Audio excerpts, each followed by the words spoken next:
میں نے میاں صاحب سے ریکویسٹ کی کہ میزائل بنانے کا موقع دیں, کچھ پیسے دیں, تو انہوں نے گول مول کر دیا, پیسے نہیں دیے. جب بے نظیر صاحب تھیں تو میں نے پھر ان سے ریکویسٹ کی کہ آپ ہمیں ان سے پہلے کہ آپ ہمیں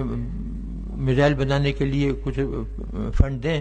تاکہ ہم ڈیلیوری سسٹم بھی ہو, ورنہ ایٹم بم اگر ویسے ہی رکھا ہوا ہے تو اس کا کیا فائدہ ہوگا, کچھ بھی نہیں ہو سکتا. تو جب میں ان کے پاس گیا انہوں نے کہا کہ بیگ صاحب سے پوچھ لیں,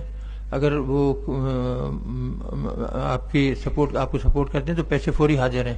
بیگ صاحب اس کے لیے تیار تھے, میں بیگ صاحب سے پہلے بات کر چکا تھا.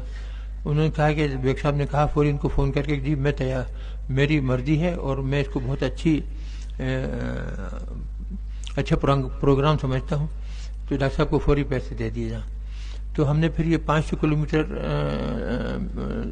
رینج کی میزائل بنائی جس سے چائنا کے ساتھ کوآپریشن کی.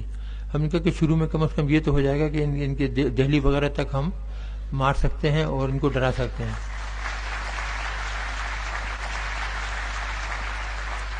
اور بعد میں ہم نے پھر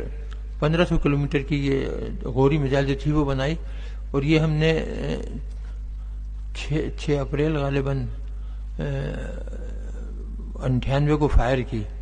تو وہ گئی بلوچستان میں جا کے دلبندین کے قریب ٹارگیٹ پہ جا کے گری. بس جب یہ میزائل فائر ہوئی ایک تو کسی کو پتہ ہی نہیں تھا کہ ہم کوٹے میں یہ کام کر رہے ہیں. تو اس طریقے سے ہم نے وہ میزائل فائر کی, جب وہاں گری تو ہندوستان کا تو دم ہی نکل گیا. اور جب وہاں اس وقت ہمیں لوگوں نے بتایا کہ ایک سفارتی فنکشن میں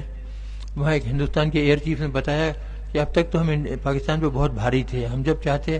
ان کو حملہ کر کے تباہ کر دیتے اور ان کا جہاز اڑنے بھی نہیں پاتا اور ہم ان کو وہیں گرا دیتے. لیکن آج جو پاکستان نے یہ موبائل میزائل لانچ کی ہے 1500 کلومیٹر کی, اب وہ ایڈوانٹیج ہمارا ختم ہو